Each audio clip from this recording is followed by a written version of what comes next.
Chapitre 23. Charme et mœurs du vieux Beijing. Lorsque l'on pense au vieux Beijing, les images qui viennent immédiatement à l'esprit évoquent tour à tour une caravane de chameaux sous la porte de la citadelle, le quartier populaire Tianqiao, des ruelles étroites avec les cris des marchands ambulants, la vie dans les cours traditionnelles au fil des saisons, les petits plats typiques comme le caillé de soja, le foie de porc sauté et le lait de soja fermenté, les spectacles de dialogues comiques, de récits chantés au son du tambour et de la viole monocorde. Autant de scènes défilant comme une vieille ballade qui s'éloigne au fil des temps. La gastronomie de Beijing. Pour beaucoup de natifs de Beijing, le souvenir le plus inoubliable concerne sa gastronomie. L'art de se nourrir fait en effet partie d'une culture locale des plus humaines et des plus proches de la vie de tous les jours. Chengdu-da, le plus célèbre restaurant de canard laqué, a été ouvert au cours de la 5e année du règne Tongxie, 1866 des Qin. Son fondateur, Yang Qiaoen, a embauché un chef cuisinier de la cour impériale et ils ont inventé ensemble une nouvelle préparation du canard. Au lieu d'une cuisson dans un four fermé, ils ont inauguré celle de la grillade suspendue. Le banquet de canard de Chengdu est un festin complet avec le canard comme seul ingrédient. Il est composé de hors-d'œuvre froids et de mets sautés, du canard laqué proprement dit, coupé en tranches et d'un bouillon de canard. Donglai Shen, restaurant musulman fondé par Ding Deshan, est célèbre pour sa fondue d'agneau. La viande d'agneau servie ici est sélectionnée et préparée selon des critères très stricts. Les épices et les sauces qui l'accompagnent sont d'une grande variété. On y trouve également des galettes farcies à l'agneau, de la soupe de tripes, du pain oriental, du bouillon de riz et des raviolis. Ces nourritures populaires sont très appréciées par une clientèle issue de toutes les catégories sociales. Shaguoju, la maison des marmites en terre cuite, a été inaugurée durant la 6e année du règne Qianlong des Qin, 1714. Ces spécialités fort célèbres se regroupent sous les catégories suivantes: friture, braisée et viande blanchie. Les fritures sont une variété de petits plats frits comprenant entre autres des saucisses, des rouleaux de foie et de la queue de biche.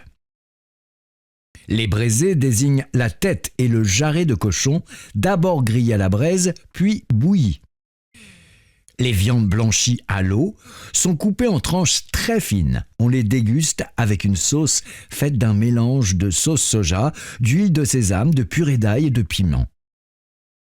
Les tranches de viande peuvent aussi être mijotées dans un shagao, un pot en terre cuite, avec choux, vermicelles, crevettes séchées, champignons et bouillon de porc. C'est la fameuse viande blanchie au shaguo.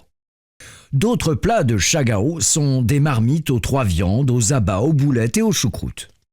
Kaoloji est un restaurant de barbecue créé par Ji Daokai lors de la 8e année du règne Duoguang en 1848 des Qin. La viande d'agneau est grillée au feu de jujubier, du pin et du sapin. Dans une salle enfumée, éclairée par le feu destiné aux grillades, les clients, un verre ou une galette à la main, se servent des baguettes longues de 40 cm pour tremper les tranches d'agneau dans une sauce avant de les faire griller sur le feu. Cette façon de manger la viande, en la faisant cuire soi-même, a, semble-t-il, un charme rustique. Un autre restaurant de barbecue, Kaoru-ye, propose une cuisine similaire à base de viande de veau. Le restaurant Fangshan, créé en 1925, se situe sur la rive nord du lac Beihai. Son fondateur, Zhao Bensheng, était un ancien employé de la cité interdite. Sa cuisine est censée reproduire les recettes de la cour. Tous les aspects d'un plat, couleur, parfum, saveur, présentation, sont le résultat de soins et de recherches minutieuses.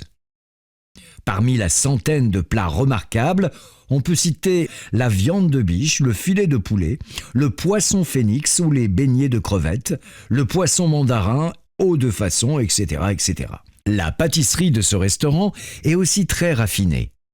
Gâteaux dorés aux petits pois, rouleaux de haricots rouges, mini mignardise de pyramides à la farine de châtaigne et galettes farcies à la viande hachée sont tous aussi délicats qu'appétissants.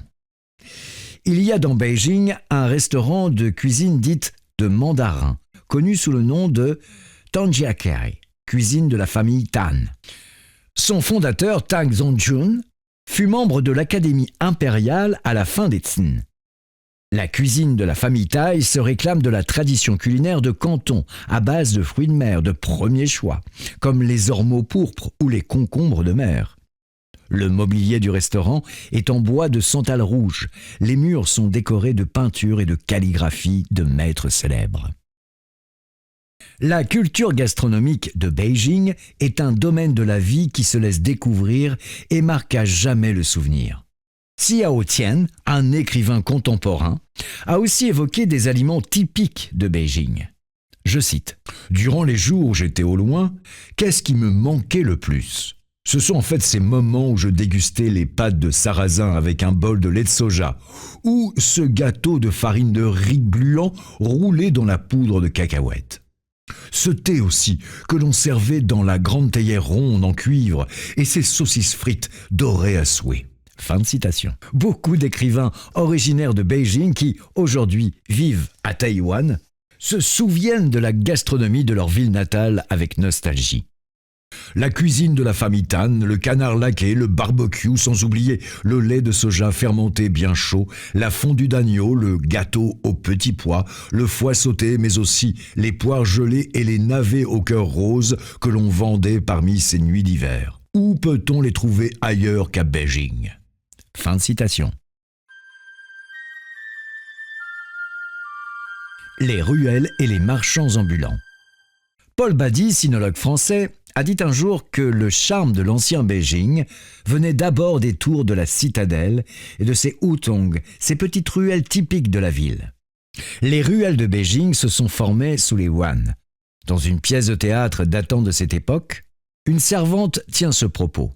« Viens me retrouver plus tard devant la boutique du Hutong Zhuangda, au coin du marché des moutons. » Cette réplique nous apprend que la dénommée ruelle Zhuangda, située dans la partie sud de l'actuelle avenue Cixi, existait déjà à l'époque Han. Les ruelles de Beijing ont un charme unique. Leurs noms font rêver.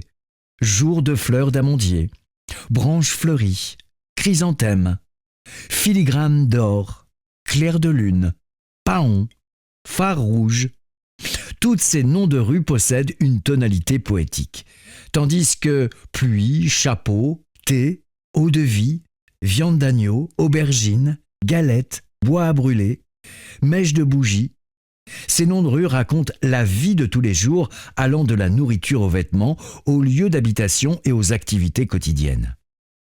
Selon les plus anciens résidents, certains hutongs sont reconnaissables à l'odeur qui s'en dégage. La ruelle Tianlang sent le chou, la ruelle Xiaozi sent le lait de soja fermenté et la ruelle Maohe, le sucre acide des petites pommes caramélisées vendues en brochettes. Les bruits dans les ruelles, un mélange de voix et de sons de divers instruments signalant le passage des marchands, sont aussi très caractéristiques. Le cri des commerçants ambulants pour attirer les clients fluctue au fur et à mesure qu'ils s'approchent ou s'éloignent, laissant résonner derrière eux un long écho mélodieux. Le matin, on entend « beignet du diable »,« petit pain à la pâte de sésame, bien chaud » et le soir « kumquats, pomme verte, ça ouvre l'appétit ». La nuit, le cri ne déserte pas la rue. « Petit pain de blé dur, soupe de raviolis, ça bout la marmite ». Il y a tout de même des vendeurs qui, eux, ne crient pas, car ils manifestent leur présence au moyen d'instruments. La sonnerie vrombissante de 2 morceaux de fer qui se frottent annonce le coiffeur. Le tam-tam précède l'arrivée du dompteur de singes. Le bâton frappant un bois creux est l'appel du marchand d'huile. Et le battement du petit tambour par des boules retenues par une ficelle au bout d'un bâton signale le vendeur d'articles de mercerie. Le cri des marchands est une pratique qui ne laisse au hasard ni l'intonation ni le contenu. Il faut avoir du souffle et une voix claire. Les mots doivent être bien articulés et de façon expressive. Pour cela, certaines techniques vocales sont indispensables. La vrille, glissement, relèvement final, le virement à la dernière syllabe est particulièrement exigeant pour marquer l'effet désiré. L'accent doit être du pékinois pur, avec toute la saveur du terroir traduite par la prononciation, l'intonation, le rythme et la mélodie. Le cri ainsi préparé est souvent musical et non sans intérêt littéraire. Voici quelques exemples. L'annonce d'un vendeur de pastèques en été. Je cite. Venez goûter un morceau, venez. Ces pastèques toutes fraîches à la chair sablée, gros comme un bateau, en forme de lune ces quartiers, et sucrés comme du sucre glacé. Plus suaves que les gâteaux de lune, car les abeilles ont fait leur foyer. La chair sablée dans votre bouche sucrée, seulement 2 pièces à morceau, hé hé. Fin de citation. Ces cris transmettent la bonne humeur et l'humour populaire. Ce genre de cri des commerçants a existé aussi dans beaucoup d'autres villes du monde autrefois. En 1545, un chercheur français a publié un recueil, Les 107 cris quotidiens de Paris, mais le nombre de cris à Paris dépassait sans doute ce chiffre. Wang Huong, un artiste de l'opéra de Pékin, a décrit dans son livre les 368 cris qu'il a recensés pendant les dizaines d'années de sa vie pékinoise. Ce chiffre a été sans doute également sous-estimé. Un chercheur russe a affirmé que les cris de Paris occupent une place importante dans la culture de la rue et du lieu populaire de la ville.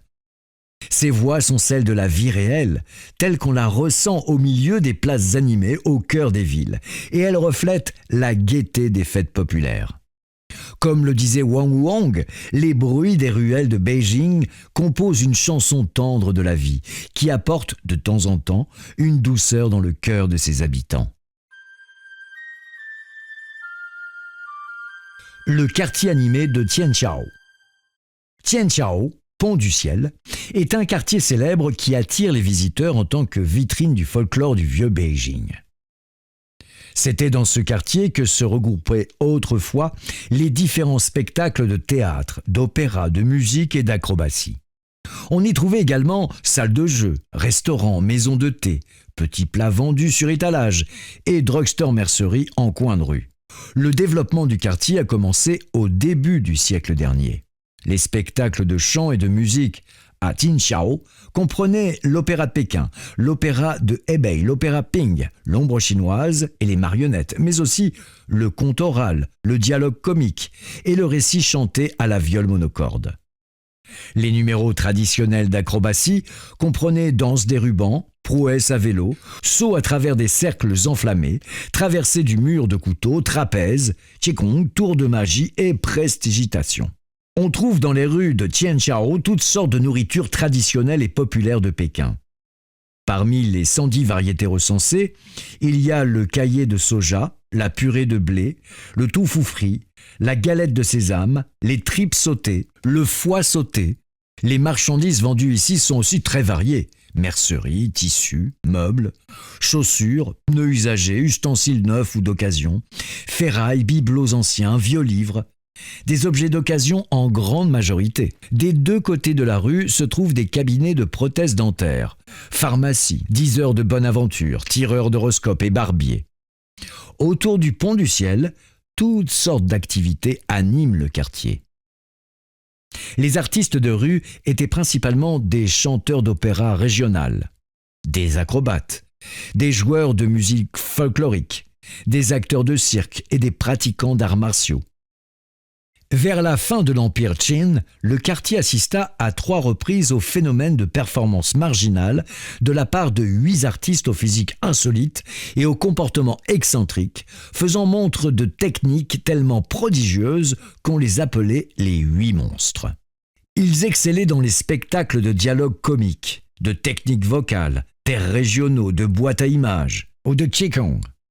Un adepte du qigong, surnommé « roi des idiots », était capable de briser une pile de briques d'un seul coup de la main et de casser une pierre en 2 avec l'index, le majeur et l'annulaire d'une seule main, sous les acclamations des spectateurs. Le phénomène des 8 monstres se renouvela encore 2 fois. À côté d'eux, d'autres acteurs gagnaient aussi l'admiration du public et devenaient célèbres grâce à leurs performances. Un spécialiste, surnommé Marthe-tout-le-monde, imitait à merveille une conversation à plusieurs avec seulement sa propre voix, la bouche cachée derrière un éventail. Son numéro fétiche, 5 garçons troublent la classe, était un festival d'effets sonores. Il commençait par un ronflement, interrompu par le chant du coq au petit matin. On entendait alors la mère réveiller le père et donner le biberon au bébé, puis son fils aîné faire pipi. Le père se levait en bâillant, allait au moulin et sortait son âne. On entendait le bruit de la porte qui s'ouvrait et se refermait, pendant que l'âne s'éloignait au rythme du tintement des cloches. À la maison, la mère pressait son grand-fils de partir à l'école. Le garçon lui demandait de l'argent pour acheter des brioches, avant de s'en aller en sifflotant. À l'école, les élèves d'une classe récitaient un texte tous ensemble. La lecture se transformait en bavardage. Dès que le professeur tournait le dos et se terminait dans un tumulte de rires, de pleurs, de sifflements et de cris furieux. Eh bien, tous ces sons étaient imités à la perfection. Le public de Tanxiao venait principalement des quartiers populaires. L'ambiance chaleureuse, la cohue de la foule, les drapeaux et les rubans colorés, de multiples petits plats et des friandises appétissantes leur procuraient un sentiment de satisfaction, de bonheur et de bien-être. Les foires de l'ancien Beijing. Les foires de Beijing ont lieu à certaines périodes de l'année autour des temples les plus célèbres. Elles rappellent l'ambiance et le charme de l'ancien temps. Pour le peuple de Beijing, aller se promener à la foire est un de ces grands plaisirs de la vie. Selon une enquête de 1930, 20 foires étaient organisées régulièrement dans la ville et 16 dans sa banlieue.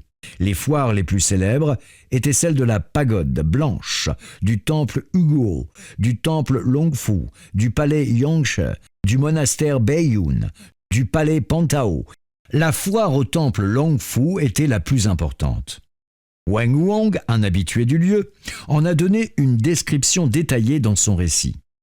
Dans les rues qui mènent au temple s'accumulent les boutiques et les colporteurs vendant des objets d'occasion, les cases d'oiseaux, utilisées aussi pour les petits animaux, le marché des chiens, où l'on trouvait des Pékinois mais aussi des chats persans, le marché des fleurs, les bouquinistes, qui détenaient parfois des livres anciens et rares, et les maisons de thé.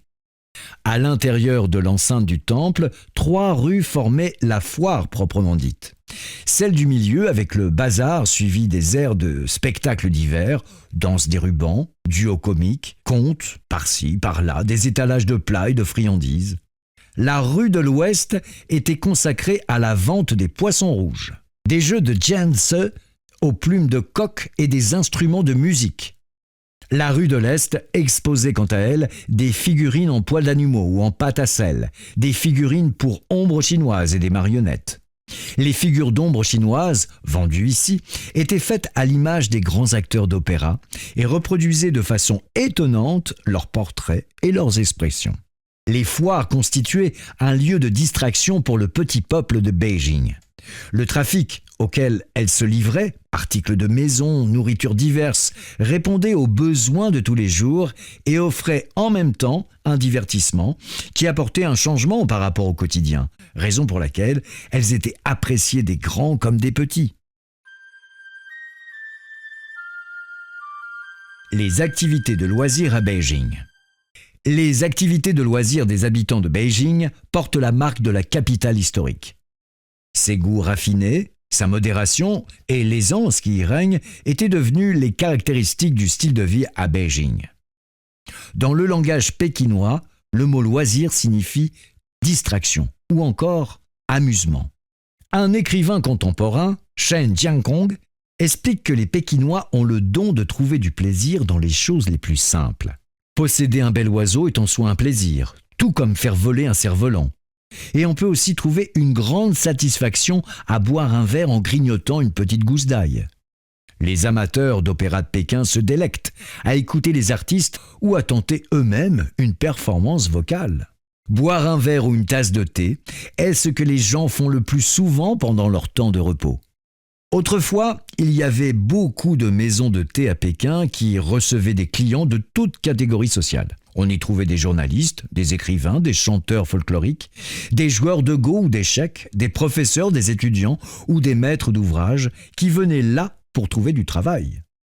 Ceux qui promenaient leurs oiseaux aimaient y faire une pause. Ils accrochaient leur cage à oiseaux au plafond ou les posaient sur la table et buvaient leur tasse de thé tout en admirant leurs volatiles, se réjouissant ainsi de les entendre remplir la salle de leur chant. Une maison de thé était un lieu de rencontre et de contact, une petite société où se jouaient quotidiennement comédie et tragédie au gré des bonheurs et des malheurs des gens, mais aussi des péripéties de l'histoire. Lao Tzu, célèbre écrivain pékinois, l'a parfaitement illustré dans sa célèbre pièce de théâtre « La maison de thé », devenue depuis une pièce du répertoire classique. Les restaurants étaient également légion. Les plus grands se regroupaient dans les quartiers d'affaires huppés et les plus modestes se trouvaient au coin de toutes les ruelles. Au comptoir de ceux-ci, on offrait un nombre incalculable de petits plats d'apéritifs, comme cacahuètes cuites aux 5 parfums, tofu fumé, salade de soja aux feuilles d'élante, des œufs aux fleurs de sapin, poissons fumés, beignets de crevettes. Dans la salle, de grandes jarres d'alcool au couvercle de bois, peints en rouge servaient de table, d'où le nom de « grande jarre » pour ce genre de restaurant. Les activités de loisirs, outre les maisons de thé et les restaurants, étaient très variées à Beijing. L'élevage d'oiseaux, de poissons rouges, de grillons et de cri-cri, la collection de cerfs-volants, de porcelaine, de bonsaïs, de figurines en argile ou en pâte à sel, mais aussi l'apprentissage des cris des marchands ambulants, constituaient aussi bien d'autres passions. Les gens du peuple cherchaient ainsi, par tous les moyens, à rompre avec la monotonie de leur vie quotidienne. À Beijing, beaucoup de foyers aimaient avoir chez eux des poissons rouges. Cette tradition date des dynasties des Yin et des Yuan. Les habitants des quartiers populaires installèrent alors dans leur cour un grand aquarium en terre cuite qui, depuis lors, fit partie du paysage traditionnel de l'habitation pékinoise au même titre que le grenadier. Les pigeons étaient aussi une grande passion de beaucoup de gens à Beijing, dont le plus grand plaisir était de faire voler leurs pigeons. Certains attachaient à la queue des volatiles un sifflet très sophistiqué qu'ils confectionnaient eux-mêmes afin d'en entendre le sifflement dans l'air pendant le vol des pigeons. Selon le spécialiste du folklore pékinois, Wang Xixiang, le vol sifflant des pigeons est devenu l'un des symboles de Beijing. Je cite. « À Beijing, dans la brise du printemps doux et ensoleillé comme sous la grande chaleur de l'été, dans le ciel limpide d'automne comme dans la neige et le froid rigoureux de l'hiver, on entend en toute saison les vols sifflants des pigeons. Ils retentissent dans l'air tantôt haut, tantôt bas, tantôt proche, tantôt lointain, tantôt long et tantôt bref. Ils s'approchent et s'éloignent, composant une musique merveilleuse, nous délectant comme d'un son venu du paradis. Le vol sifflant des pigeons fait partie du charme de Beijing. Combien de fois vient-il réveiller les habitants de la ville, attirant leur regard vers le ciel immense et dégagé, et procurant aux petits et aux grands une grande joie indescriptible. » Fin de citation. C'est un des charmes de cette ville. Les temps changent et les loisirs des gens de Beijing évoluent. Depuis la fin du siècle dernier, des lieux de distraction modernes ont fait leur apparition. Les bars de Sanlitun dans le quartier des ambassades, les bars au bord du lac Shichai et la rue gastronomique Guijie près de Dongzhimen, pour n'en citer que quelques-uns. Les habitants du quartier Xinchahe aimaient se retrouver le soir, en été, pour prendre le frais sur les rives du lac. Jusqu'à la fin des années 1980, c'était un endroit très calme. Peu de gens s'attendaient alors à ce qu'il devienne, quelques années plus tard, un lieu branché.